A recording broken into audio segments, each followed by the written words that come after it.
Hello again my friends, 2014 is fast approaching and Destiny fans know all too well what that means. We're that much closer to the launch of the eagerly awaited beta. So what exactly do we know about the beta so far? Well, the beta will be available on all 4 consoles, PS3, PS4, Xbox 360 and Xbox One. You'll need a beta code to be able to access it. To get a code, you need to pre-order Destiny from a participating retailer and then redeem that code via Bungie's official website. We know that the beta launches sometime in early 2014, although an exact date has yet to be given. PS3 and PS4 owners will get early access to the beta, but just how early still remains to be seen. Bungie's treating the beta as they would a full product launch and will include most major modes and activities that will feature in the final build of the game. So expect to have access to raids, strikes, competitive multiplayer, public events and even the ability to customize your Guardian. Bungie's anticipating the beta population to reach as many as 5 million players, so expect to be bumping up against other Guardians from all over the world. When asked how Destiny's beta will compare to the ones offered by Halo 3 and Halo Reach, here's how Bungie responded. Our ambition is to build big, rich destinations that players can visit over and over again, to fill them up with great story and moments that they can then share with their friends, and to deliver face-melting action that leads to treasure, challenge and discovery. We want to pour all of that secret sauce into the Destiny beta. It's a massive undertaking, but one that we believe will pay huge dividends for us and for the players. So then, make no mistake, Destiny's beta is a big deal and will help Bungie shape the final build of the game. Now, I was actually lucky enough to talk to Deej, Bungie's community manager, when he visited London last month. I asked him if there'd be any restrictions to recording beta gameplay and uploading it to YouTube. He assured me that there are no such restrictions and YouTubers can upload as much gameplay as they want, which is excellent news and means that you guys will see a hell of a lot of Destiny gameplay on this channel when the beta finally launches.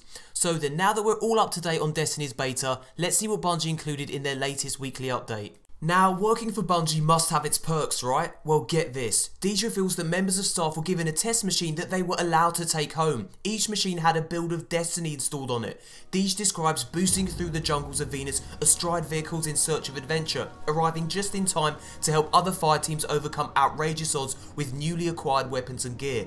It's a tantalizingly brief glimpse into Destiny's world, but also an indication that the game is making some real progress now. The weekly update also touches upon Destiny's exotic armor and even new race info. Let's start with the exotic armor.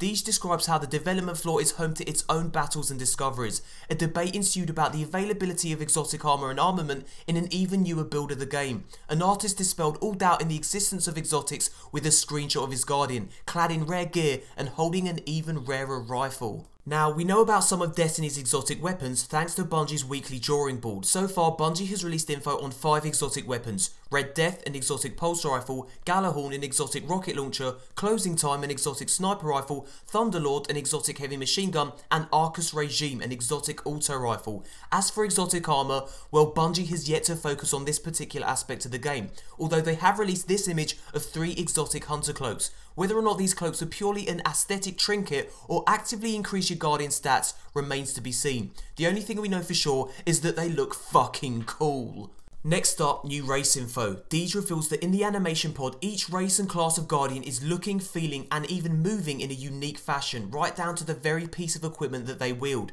As fans will already know, Bungie will allow you to choose from 3 races. Exo, who are described as sinister, powerful and tireless. Bungie drew their inspiration from the Terminator, the Undead and Master Chief himself. Awoken are described as exotic, beautiful and mysterious. Bungie drew their inspiration from elves, vampires, ghosts and angels. And finally, humans, who are described as relatable, tough and uncomplicated. Bungie drew their inspiration from the military, sports stars and action heroes.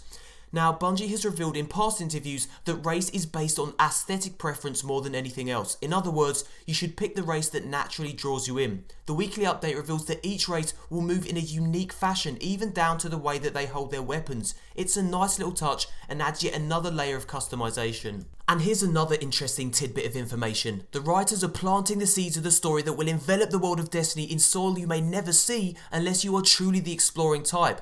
Now, Destiny is big. Bungie's biggest game to date, not to mention the studio's longest development cycle.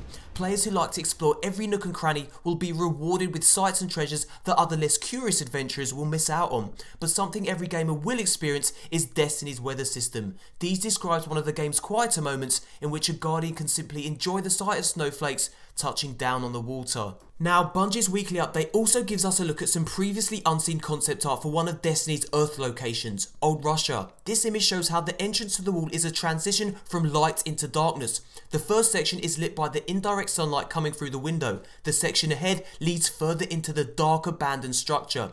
The scene provides the perfect opportunity to introduce the ghost for the first time and show off Destiny's stunning real-time lighting. And here's how it looks in game. How we looking?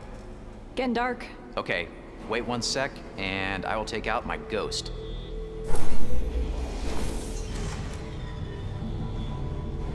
We always visit such cheerful places.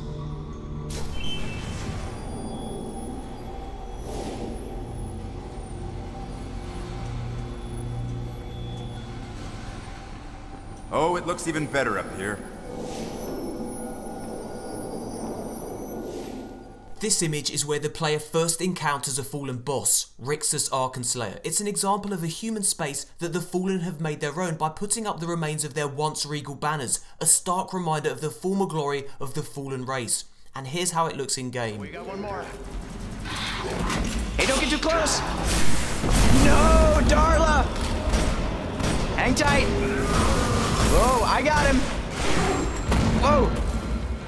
And this image shows the tunnel that follows the boss encounter and eventually leads to daylight. It also communicates to the player that while he's still inside the decaying wall, he is indeed making progress. Walking towards the light is a very literal gesture to tell him that he's going in the right direction. And here's what it looks like in game.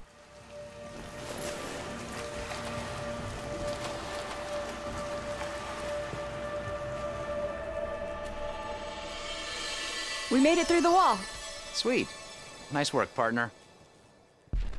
As you can see, the in-game action remains extremely faithful to Bungie's early concept art, which I find very exciting indeed, as Destiny's concept art is some of the most beautiful I've seen. Exploring the shattered ruins of Earth, the lush jungles of Venus and the red dunes of Mars is a mouth-watering prospect, and thankfully we don't have too long to wait now. Bungie is already gearing up for the early 2014 beta launch. When you take your first courageous steps outside the safety of the Last City, you'll encounter a universe that Bungie has been developing and crafting for over 5 years. A universe you'll explore for the next decade and beyond. Now, let's round this video off with the latest mail sack. The first question is from Melting Army Men, who asks, can you please remind people that this game is going to be on Xbox 360 and Xbox One? Here's how Deej responds. Friendly reminder, Destiny will be released on 4 consoles. We're covering more ground and reaching out to more gamers than we ever have before. New consoles, legacy consoles, Sony consoles, and yes, Xbox consoles. The next question is from Deadly Kiwi 99, who asks, you have said that the way players customize their Guardians will change the way they play. Could you elaborate? Here's how Deej answers. You'll learn more soon. Maybe you'll discover it for yourself in the beta. Maybe someone else will tell you. Maybe I'm dropping hints. And finally, a question from Deej, who asks, when is the Bungie podcast coming back? And here's how Deej answers himself, the cheeky little scamp. Wow, you took your own question? Is that even legal? The Bungie podcast will return next week, assuming someone smart can help you load it onto the site. Thumbs up if you enjoyed the video. If we can get to 1,000 likes, that would be utterly amazing and show me that you guys like these longer Destiny videos. Subscribe for more news and thanks for watching, you beautiful bastards. Here comes that mother chuff of a boom. Hello again my friends, glad to see you made it beyond the boom. Now, did you guys know that you can also follow me on other social media? Oh yes, it's not just the YouTubes that I peddle my filthy wares. You can also follow me on these. Twitter, @MoreConsole. I often break Destiny news here, so well worth checking this out. On my Destiny fans Facebook page where I post cool pictures and conduct polls, and now on Twitch. I recently live streamed some Dead Rising 3 and had a lot of fun reading all your comments as I bashed zombie heads in with a lead pipe. I'll be live streaming Destiny Beta Gameplay 2 when it finally launches in 2014. And you can also follow me on Xbox One to see what games I'm currently playing and to compare achievements. My gamer tag is 3Loco. Links to all the social media I mentioned are in the description box below. If you follow me on all these platforms, you'll be the most well-informed Destiny fan on the effing planet. Now, a couple more things before I go. Firstly, there's a Destiny beta access code hidden in this very video. Be warned though, these things go lightning quick, so be fast if you want a chance to redeem it. And if you are successful, please leave a comment letting us all know. And finally, I received a rather mysterious email from Activision. I've been told that this Friday I'll be sent a surprise package to celebrate the launch of Destiny on PS4. I have absolutely no idea what it could be, but I'll be doing an unboxing video, so make sure you subscribe and check back to see what it is. Until next time, Guardians.